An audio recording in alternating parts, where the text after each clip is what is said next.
탑2의 데스티니 가디언즈. 안녕하십니까, 탑2입니다. 현재는 데스티니 가디언즈를 플레이하고 있는 스트리머입니다. 자, 제가 이렇게 영상을 찍게 된 이유는 제가 데스티니 가디언즈를 플레이하라 하면서 여러가지 질문들을 받아왔는데, 그 중에 가장 많은 지분을 차지했던 질문이 바로 데스티니 가디언즈에서 갓 말렙을 찍었는데 이젠 무엇을 하면 될까요? 라는 질문이었어요.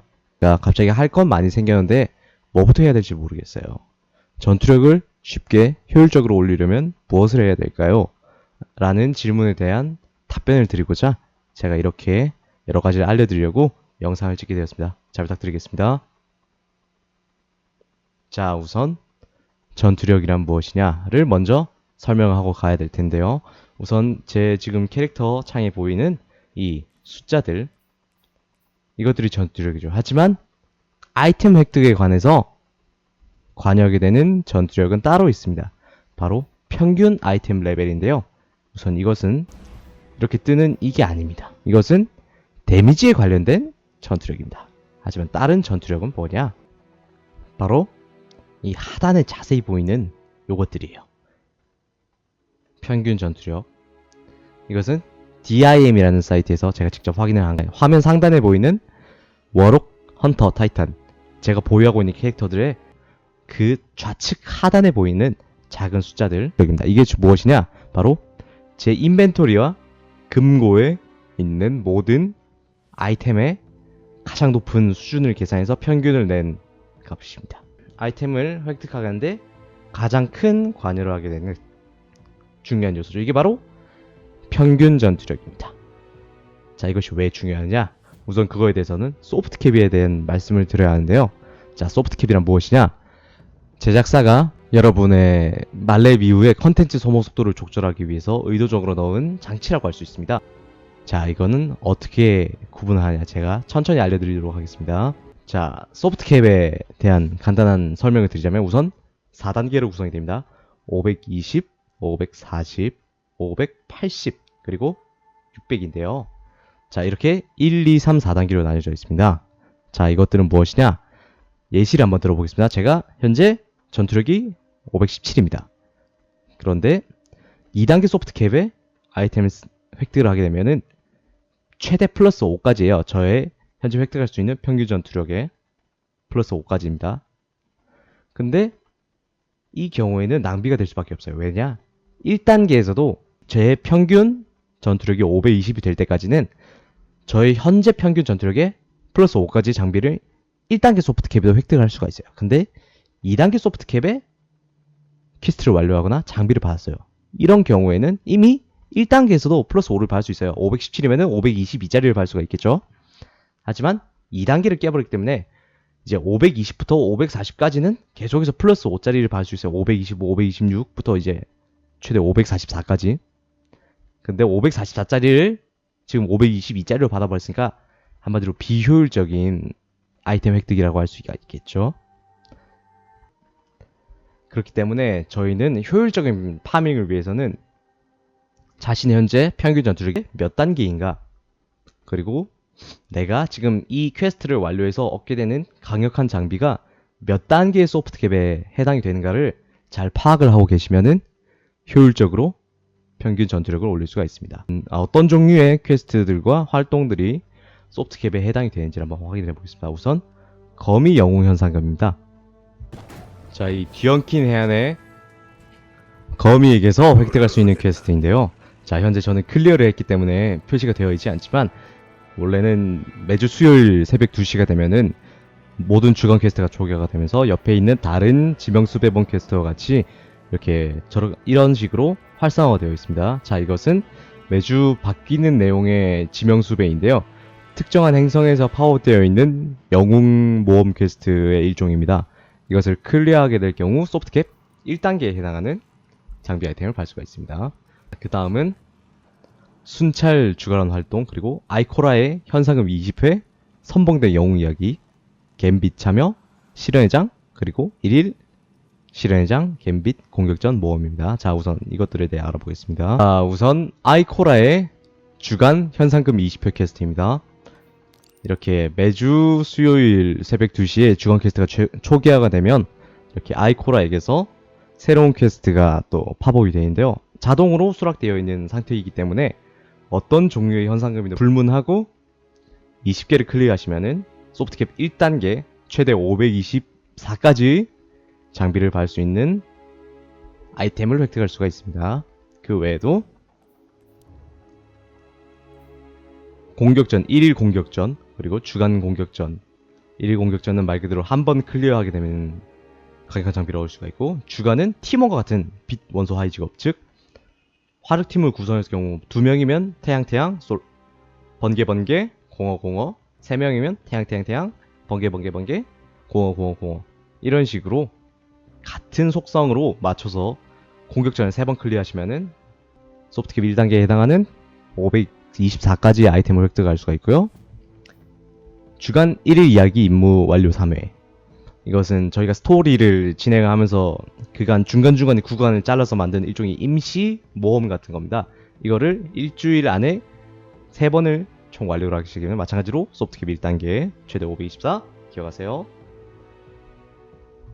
그 외에 갬빗 1일 완료와 주간 완료입니다. 승패에 상관없이 1회 완료와 3회 완료를 하시게 되면 마찬가지로 소프트캡 1단계 장비를 획득하실 수가 있고, 시련의 장 경기 종류에 상관없이 1일 퀘스트는 하루에 1번, 주간 퀘스트는 일주일에 5번, 승패 상관없이 경기를 완료하시기만 하면 장비를 획득하실 수가 있습니다. 그리고 화약고라는 퀘스트가 있어요. 화약고라는 퀘스트는 무엇이냐? 자, 이렇게 랜덤한 행성에서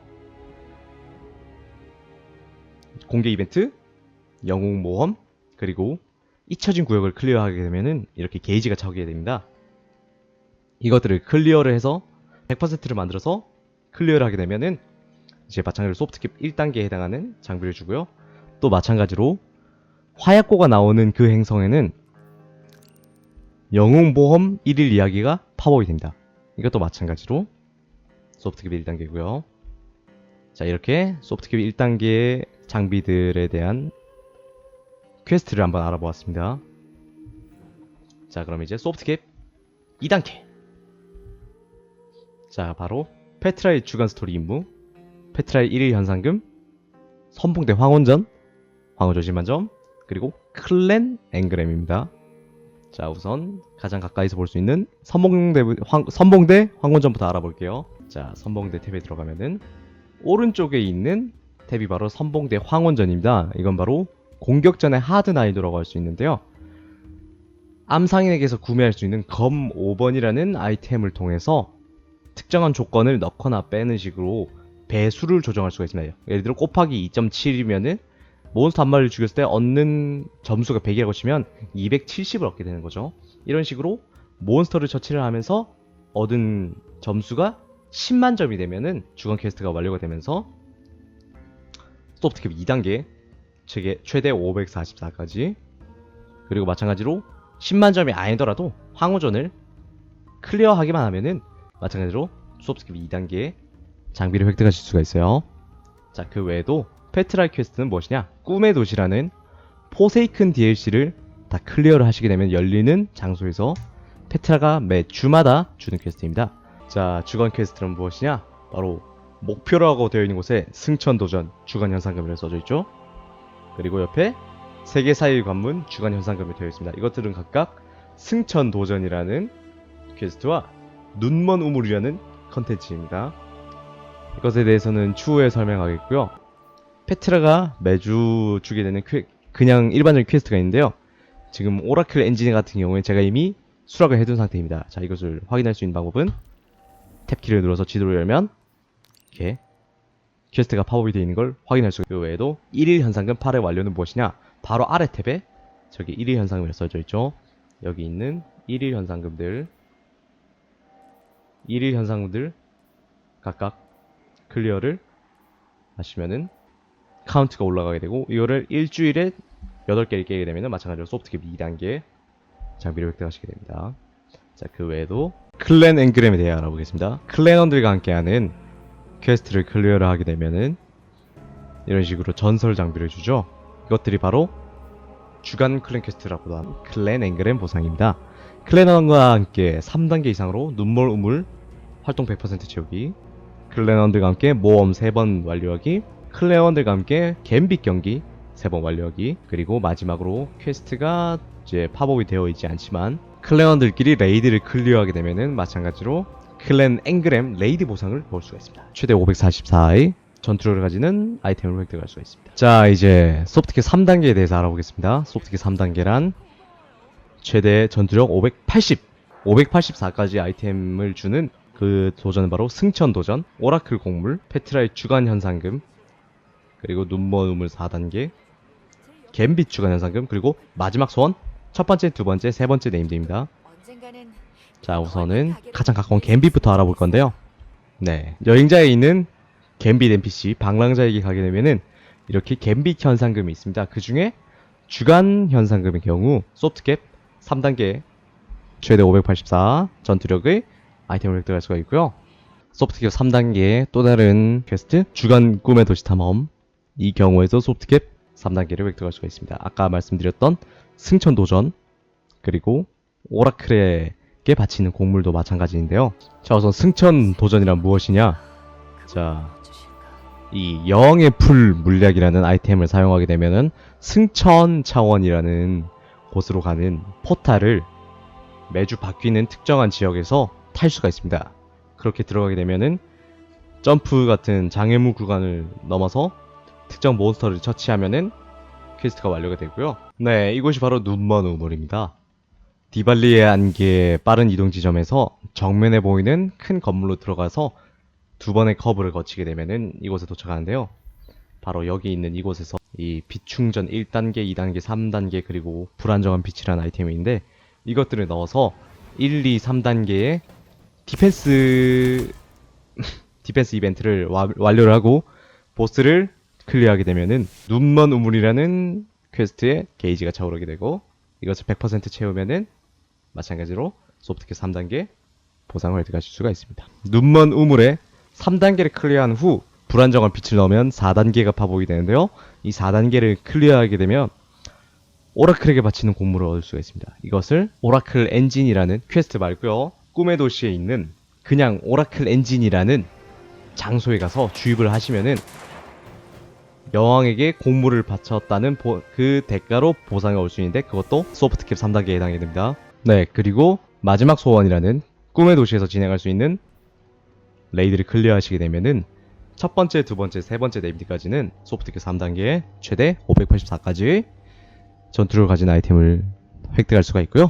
자, 이제 소프트캡 4단계에 해당하는 클랜 기어도 5000 퀘스트와 태초 앵그램, 그리고 마지막 소원, 네 번째, 다섯 번째 네임들을 알아보겠습니다.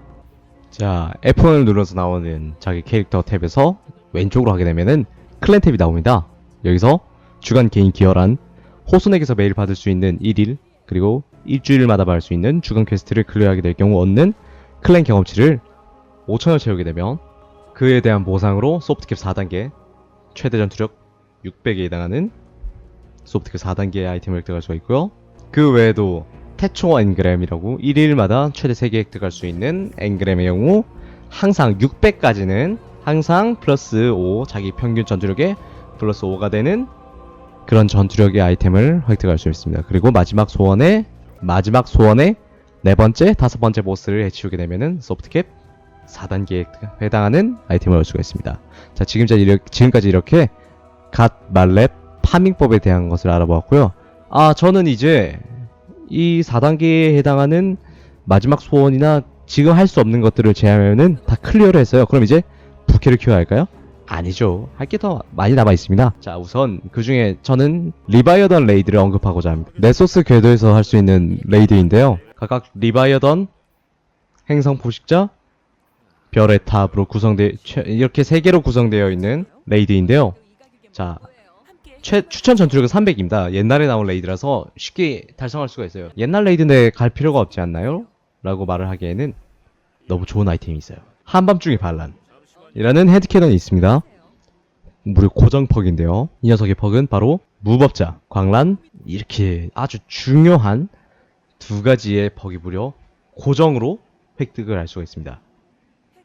항상 나오는 건 아니지만 퍽이 항상 고정되어 있으니까 뽑기를 할 필요가 없죠. 네, 그 다음은 대관식 연설입니다. 에너지 파동 소총인데요. 퍽이 고정되어 있는 상태로 나옵니다. 자, 이 녀석의 퍼크는 살상탄창, 무법자입니다. 하지만 숨겨져 있는 옵션이 바로 아주 반동이 작다는 점입니다. 자, 그 다음은 마지막으로 과거의 죄라는 로켓 발사기입니다. 고위력 프레임 집속 폭탄입니다. 제가 이것을 언급한 이유는 바로 마지막 소원의 5번째 네임들을 잡기 위해서 집속폭탄이라는 퍽이 있는 로켓 발사기로 깡딜로 밀어붙이는 그런 공격법입니다. 이걸 하기 위해선 집속폭탄이라는 퍽이 필수가 되는데 다행히도 리바이어던 레이드에서는 고정적으로 달고 있는 이 과거의 죄라는 로켓 발사기를 획득할 수가 있습니다. 3가지 아이템이 리바이어던에서 얻을 수 있는 아주 좋은 아이템이고요. 참고로 이 3가지의 아이템은 리바이어던 외에 행성 포식자나 별의 탑에서는 얻으실 수가 없습니다. 네, 지금까지 이렇게 갓, 발랩 찍으신 분들의 아이템 파밍을 위한 이렇게 여러가지 알려드린 시간이었습니다. 한 점이 너무 많고 미흡한 점을 따지자면 한도 끝도 없지만 부디 어여삐 보아주시기를 간곡히 부탁드리며 영상을 마치겠습니다. 감사합니다. 시청해주셔서 감사합니다. 제 채널에도 놀러와 주시고 구독 부탁드리겠습니다.